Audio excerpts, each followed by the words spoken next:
ones and another one on the way. I've got a 3-year-old girl, and then Congratulations. thank you, and a 1.5-year-old boy, and then another boy that will be born August or September. And not that you have to have two of each gender to, or one of each gender to know the differences, but very clear which one's the girl, which one's the boy. It's not, it's really not complicated. But going from that in the therapeutic angle, kind of that psychological angle, that's really important, because I can sit there if I have a client and say, no, you're a boy. Like, I can do that. But if he truly believes he's a girl, then me just saying, hey, you're a boy, that's not going to do anything. That No, it's not. And I just going to don't reject think it. specifically for therapists, I don't think it's our job to tell people who they are. I think it's our job to get the obstacles out of the way. Hmm. And for me, I mean, that's just how I practice. And so one of the ways that I think we can work with gender dysphoria um, is to validate the pain Yes. that our clients are in. And then also at the same time, like we can hold the validation of pain in one hand, but we also have to hold rational thought in the other. And one Yes. of the things that I share with clients who present with gender dysphoria, and I've worked with them, is you're going to need your rational mind for a lot of decisions in your life. Like you're going to need your rational mind to buy a car. You're going to need Hmm. your rational mind to choose a career, to work. Like you need a rational, critical thinking brain for a lot of decisions in life. And so often what we're in gender dysphoria is full on emotional reasoning, which is I feel, therefore it is. And Hmm. that's dangerous because Yes. your emotions are important. I just did a podcast on this myself. Your emotions are important, but they do not dictate truth. They dictate or they reveal how you're responding to your environment, but they do not dictate truth. And so we have to be able to maintain, and this is outside of, I think, a religious sphere, a critically thinking mind. Like that's really Yes. important. You have to be able to think critically to live life. You You know can't that. be emotionally reasoned all the time. Yes, there's a couple of go tos. As therapists, I think we all have some of those go tos that we use with a lot of clients. That one, I really approach most things from a CBT type of perspective, not fully, but instead of going too in depth with every patient, I give them a quick course of, is it true and is it helpful? That's kind of my quick negative thought way to get around that, because if it's not both of those, then that's probably not a thought we need to keep in our head. But the Yeah. true part is important. I can say, hey, I'm the best cook in the world, but if I'm awful, then it's not true. That's Yeah. not helpful. We have to have the true component. That other go to I go with is, your emotions are a tool. They're important. You better not ignore them, but they are a tool. And sometimes that tool is not the right tool for the right job. And if I feel that, man, I just look ugly, I'm the worst, it's terrible, I can feel that, but in all actuality, I might be looking great that day. And I could have people point that out to me. And just because my initial feeling felt that way doesn't mean that it was true. My feelings can Yeah. be off. Yeah, and I like CBT. And then what I don't like about CBT is that it doesn't go deep enough for me. I'm much more psychodynamic in my understanding and Sure. existential. And so what I will work with is okay, let's get into the philosophy of identity. How do you know something is true? Like, what is your process of sussing out what is true about yourself and what is not?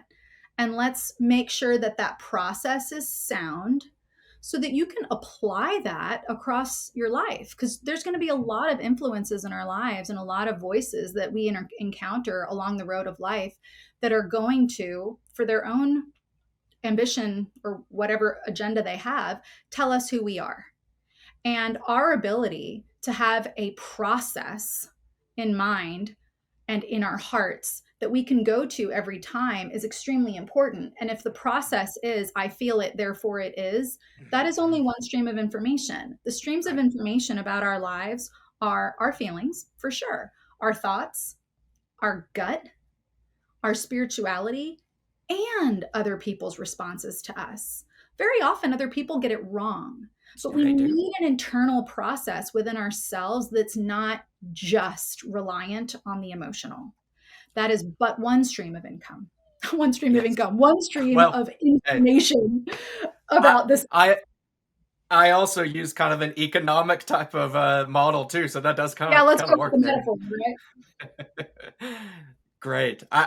This is wonderful, wonderful information, and I'm so glad. I was talking to another therapist here recently of just when somebody speaks out against the narrative, um, it it's just so invigorating because we live often in a constant gaslighting that if you Mhm. don't go with the kind of current gender ideology and everything, you're the only one person that feels that way. Everyone else is in their own little world, and you're the only therapist that thinks that way.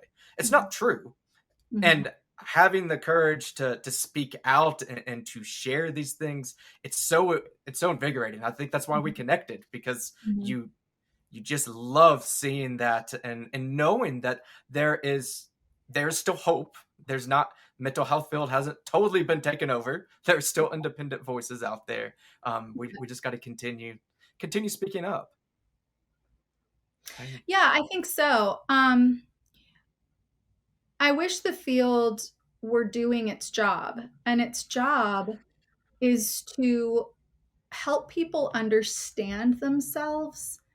And what we're doing with a culture of affirming is we're missing a lot of really important markers. yes, Was there trauma? Are they in an invalidating home environment? That's hugely important, because what do we do yes, when we're in an invalidating home and if we're talking about, Lisa Littman's research, rapid onset gender dysphoria, it's mostly teenage girls. They're mostly Caucasian teenage girls. That's yeah, the largest demographic. But if we're looking at the home environment, what are we seeing there? Because, and I know this to be true, when the home environment is not validating and it's not safe, we will seek community and belonging somewhere because we need yes, it. Those are human needs.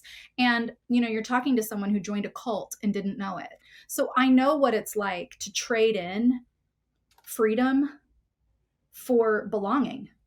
yeah, And I think in this moment, we need to be asking that question instead of just affirming and sending people for hormones and surgery. Let's just stop and go, wait a minute. Why don't you tell me everything that's going on in your life right now? And when were you first introduced to this ideology? And how was it framed? Because very yes, often it's framed as the answer to your pain. And again, as a therapist who I don't believe it's my job to tell people who they are, I would again keep exploring that. Well, how do you think that this might take away your pain? How is your gender connected to the fact that you were sexually abused?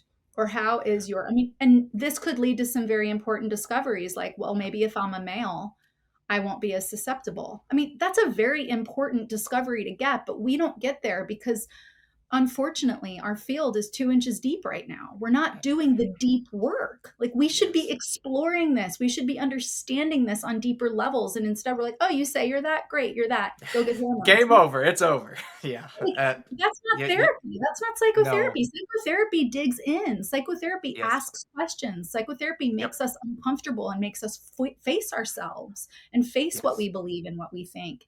And that, as a therapist, is my job.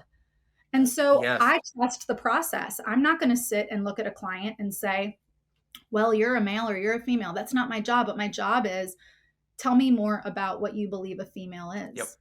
Tell me more Yeah. about what you believe a male is. And I trust the process. Whatever Yep. process, is helping someone get to the core, the root of what they believe and why they believe it. That's a process I trust. Absolutely.